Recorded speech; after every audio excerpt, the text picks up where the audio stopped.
Vamos a empezar a avanzar el tema 14, el contrato de arrendamiento. Primero veamos un concepto que también lo tenemos dentro de nuestro Código Civil boliviano.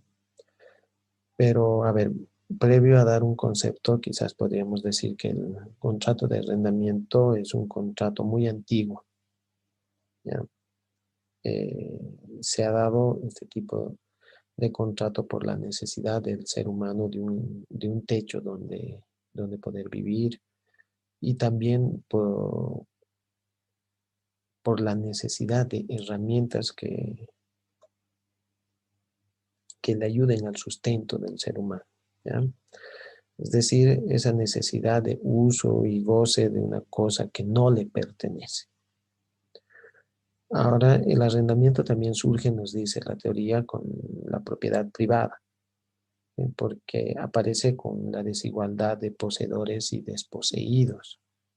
En Roma va a adquirir su relevancia por el incremento del comercio que se ha dado en Roma y por la incorporación de los extranjeros a su población, ¿sí?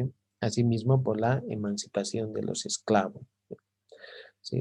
Había tanta gente en Roma, ya existía la figura jurídica de la emancipación de los esclavos, que había muchas personas que no tenían un techo donde vivir.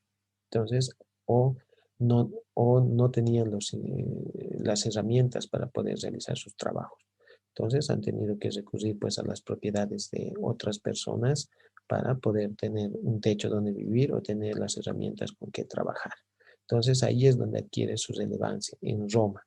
Ya en el feudalismo hay una confusión entre el arrendamiento y la compraventa. ¿Por qué? Porque en el feudalismo pues se caracterizó por la perpetuidad, ¿sí? Era perpetuo el contrato de arrendamiento, ¿ya? Pero hasta, hasta el Código Civil francés, que lo caracterizó a este tipo de contrato por la temporalidad, ¿vale? Es decir, que esté afectado por el tiempo. Como concepto podemos decir ahora, con esos antecedentes, que el contrato de arrendamiento es un contrato en virtud del cual una persona llamada arrendador concede a otra llamada arrendataria el uso y goce temporal sobre la utilidad que producen las cosas muebles e inmuebles, a cambio de un canon de arriendo.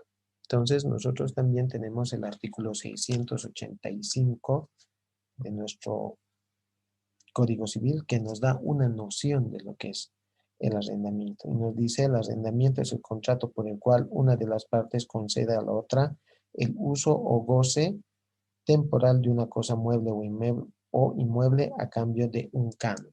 Entonces, si ustedes se dan cuenta, el Código Civil boliviano al contrato de arrendamiento le caracteriza por dos principios: el de temporalidad y el de onerosidad, que nos dice que el uso y goce va a ser temporal y que necesariamente tiene que haber una retribución o una contraprestación traducida en un canon de arriendo.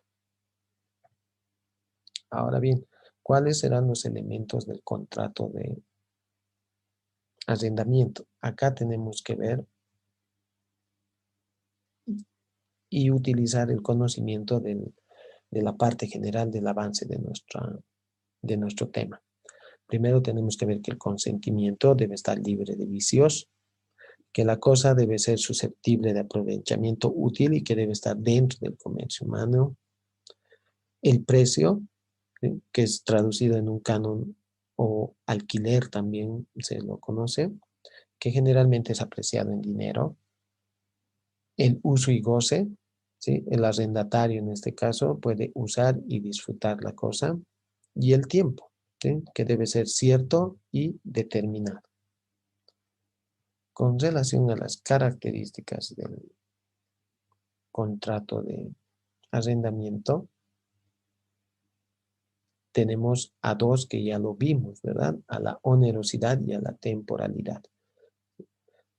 La onerosidad es la reciprocidad de ventajas. El arrendador recibe una contraprestación de un canon de arriendo, como habíamos dicho, ¿verdad? Entonces, Es ahí la característica de la onerosidad. Y la temporalidad nos dice que el arrendamiento se da por tiempo cierto y no de carácter perpetuo, como era en el feudalismo, ¿verdad? Nuestro Código Civil nos dice que se da por un determinado tiempo. El artículo 688 establece un máximo de 10 años, ¿no? Pero aquí, con excepción del arrendamiento de bienes urbanos destinados a vivienda, ¿ya? Cuyo plazo de duración puede ser indefinido.